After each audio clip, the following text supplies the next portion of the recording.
Hello दोस्तों, आज की इस कहानी में आप सभी का स्वागत है। तो आज की कहानी चलो शुरू करते हैं।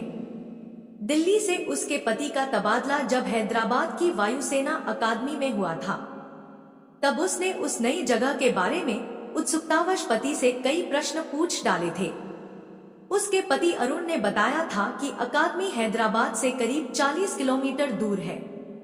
वायु सैनिकों के परिवारों के अलावा वहां और कोई नहीं रहता। काफी शांत जगह है।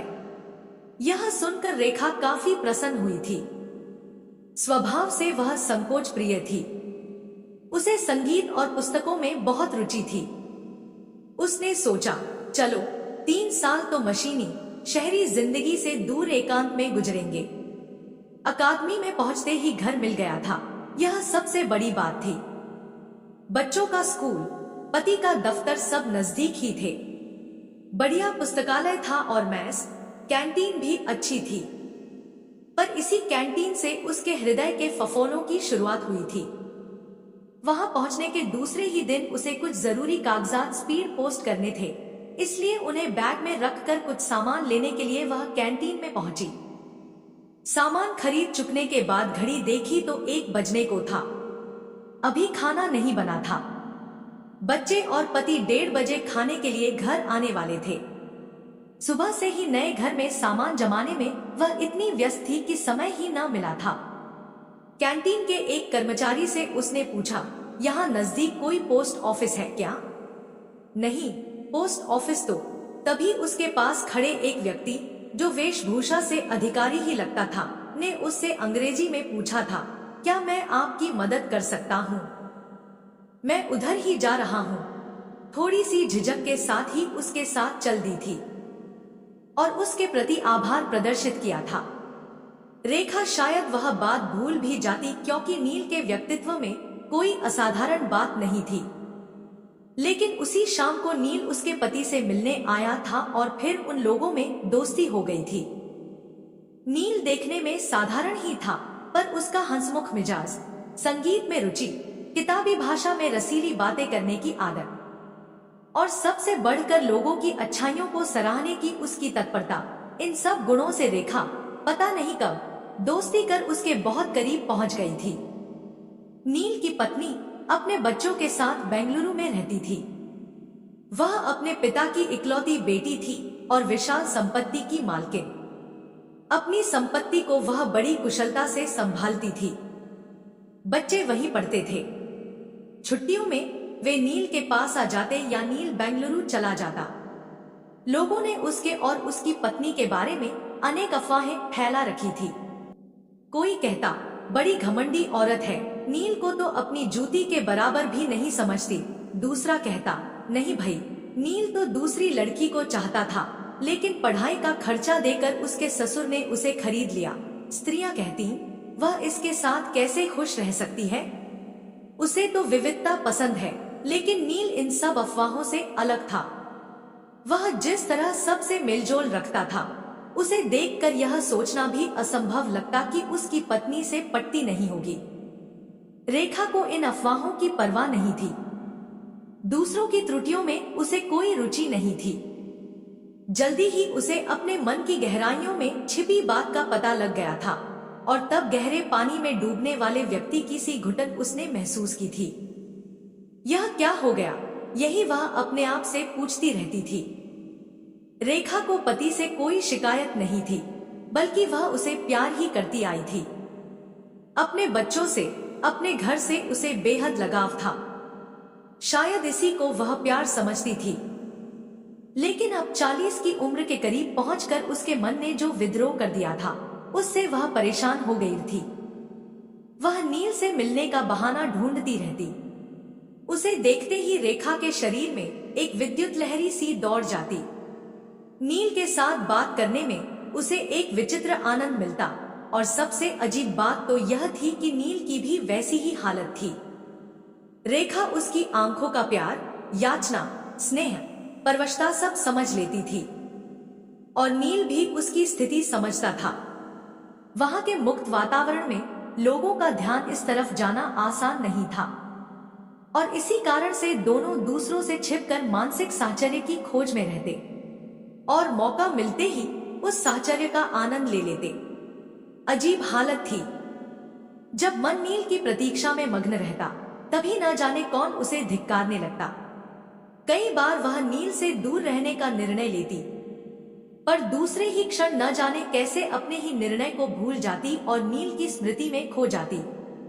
रेखा अरुण से भी लज्जित थी। अरुण की नील से अच्छी दोस्ती थी।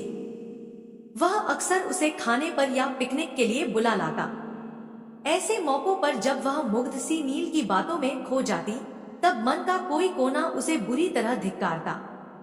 रेखा के दिमाग पर इन सब का बहुत बुरा असर पड़ रहा था। न तो वह हैदराबाद छोड़कर कहीं जाने को तैयार थी, न हैदराबाद में वह सुखी थी।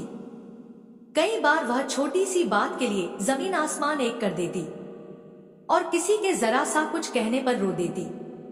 अरुण ने कई बार कहा, तुम अपनी बहन सुधा के पास 15 से 20 दिनों के लिए चली जाओ रेखा, शायद तुम बहुत थक गई हो, वहां थोड़ा अच्छा महसूस करोगी। रेखा की आंखें इन प्यार भरी बातों से भर भर आती, लेकिन बच्चों के स्कूल का बहाना करके वह टाल जाती। ऐसे में उसने नील के तबादले की बात सुनी। उसका हृदय धक से रह गया। इसकी कल्पना तो उसने या नील ने कभी नहीं की थी। हालांकि दोनों में से एक को तो अकादमी छोड़कर पहले जाना ही था। अब क्या होगा, रेखा सोचती रही। इतनी जल्दी एक दिन नील का मैसेज आया। उसने स्पष्ट शब्दों में पूछा था, क्या तुम अरुण को छोड़कर मेरे साथ आ सकती हो? बहुत संभव है कि फिर हमें एक साथ एक जगह रहने का मौका कभी न मिले। मैं तुम्हारे बिना कैसे रहूंगा पता नहीं, पर मैं तुम्हें मजबूर भी नहीं करूंगा। सोचकर मुझे बताना। सिर्फ हाँ या न कहने से मैं समझ जाऊंगा। मुझे कभी कोई शिकायत नहीं होगी। रेखा ने मैसेज कई बार पढ़ा। हर शब्द जलते अंगारे की तरह उसके दिल पर फफोले उगा रहा था। आगे के लिए बहुत सपने थे। अरुण से भी बेहतर आदमी के साथ एक सुलझा हुआ जीवन बिताने का निमंत्रण था। और पीछे 17 साल से तिनका तिनका इकट्ठा करके बनाया हुआ छोटा सा घरौंदा था। प्यारे प्यारे बच्चे थे, खूबियों और खामियों से भरपूर मगर प्यार करने वाला पति था। सामाजिक प्रतिष्ठा थी और बच्चों का भविष्य उस पर निर्भर था। लेकिन उन्हीं के साथ उसी घरौंदे में विलीन हो चुका उसका अपना निजी व्यक्तित्व था। कितने टूटे हुए सपने थे, कितनी राख हो चुकी उम्मीदें थी, बहुत से छोटे बड़े घाव थे। अब भी याद आने पर उनमें से कभी कभी खून बहता है। चाहे प्रौढ़त्व ने अब उसे उन सब दुखों पर हंसना सिखा दिया हो, पर यौवन के कितने अमूल्य क्षणों का इसी पति की जिद के लिए, उसके परिवार के लिए उसने गला घोंट लिया। शायद नील के साथ का जीवन इन बंधनों से मुक्त होगा। शायद वहां साहचर्य का सच्चा सुख मिलेगा। शायद, लेकिन पता नहीं।